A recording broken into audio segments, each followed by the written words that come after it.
5 বছরের সংসার আমাদের, কিন্তু এমন একটা কাহিনী শুনবো কোনোদিনও ভাবতে পারিনি। হাজবেন্ড আমাকে অনেক ভালোবেসে বিয়ে করেছিল, এমন নয় যে আমরা রিলেশন করে বিয়ে করেছি। সো গাইজ, আজকে পুরো ভিডিওটা আপনারা দেখতে থাকুন আর পুরো কাহিনীটা শুনতে থাকুন। এমন পরিস্থিতিতে পড়বো কখনো বুঝিনি। মাদ্রাসা পড়ে এসএসসি কমপ্লিট করেছি। এসএসসির পরে আমার শ্বশুর শাশুড়ি সবাই আমাকে পছন্দ করে তার ছেলের জন্য নিয়ে আসে। সবকিছুই ঠিকঠাক চলছিল। জয়েন্ট ফ্যামিলিতে থাকতাম আমরা। বুঝিনি তো, জয়েন্ট ফ্যামিলিতে শ্বশুর শাশুড়ি আরো অনেক মানুষ, যাটা কত কি থাকে, তার মধ্যে তো একটু সমস্যার সম্মুখীন হতেই হয়। হাজবেন্ড আমাকে প্রচুর ভালোবাসতো, তবে তার ভিতরের যে কথাগুলো কখনো আমাকে শেয়ার করেনি। না হলে 5 বছর পর কেন জানবো।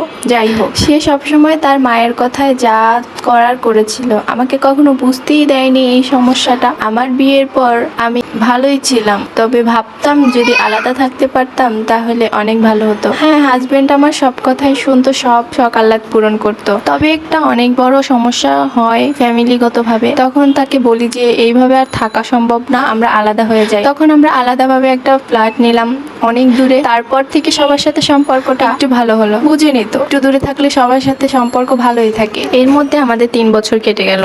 আমাদের কোলে কোনো সন্তান আসে। সব মেয়েদেরই তো ইচ্ছে হয় মা ডাকটি শোনার। এমনকি জায়েদের বাচ্চা দেখলেও তো মনে হয় যেন আমার একটা বাচ্চা থাকতো। আমার সাথে অনেক আপুরা বা অনেক বান্ধবীদের বাচ্চা কাচ্চা হয়ে গেছে। আজ 5 বছর হলো বিয়ের, আমার এখনো বাচ্চা নাই। স্বামীর সংসার করা হবে কিনা তাই জানি না। যাই হোক, আমার হাজবেন্ড সব দিক দিয়ে পারফেক্ট ছিল, সুন্দর ছিল, সুদর্শন ছিল, টাকা পয়সারও কমতি ছিল না, কোনো দিক থেকেই আমাকে কষ্ট দিত না। তবে তার সমস্যার কথাটুক আমাকে বললে কি আমি ফেলে দিতাম? কোনো বউয়েরাই স্বামীকে ছেড়ে যায় না। তার ধারণা হয়তো ভুল ছিল, বা তাকে যারা ধারণা দিয়েছিল তারা ভুল ছিল।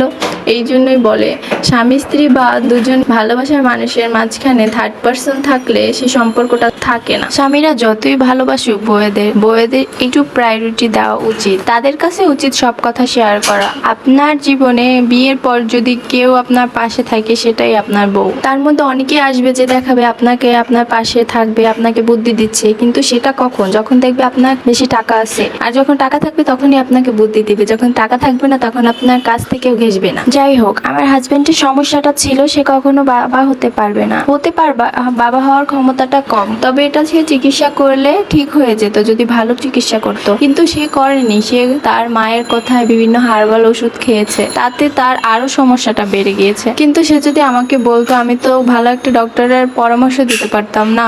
যাই হোক, এখনো যদি তাকে ভালো ডক্টরের পরামর্শ দেই, সে আমার কথা শোনে না। তার মা তাকে বলে এত টাকা খরচ করার কি দরকার, এই ওষুধটা খাও তাতেই হবে। সে তো এই 5 বছর ধরে খাচ্ছে, তাই না? কোনো তো উপকার হচ্ছে না।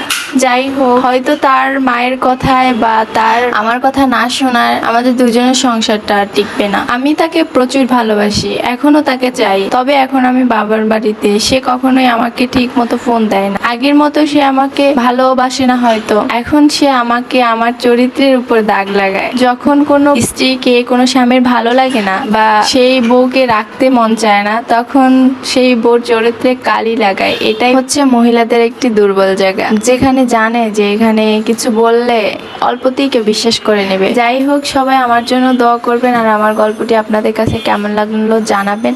এটি আমার খুব কাছের এক আপুর জীবন কাহিনী, আমি আজকে আপনাদের সাথে শেয়ার করলাম। তার নামটা শো করা উচিত না, যার কারণে পারমিশন নাই, যার কারণে বলতেছি না।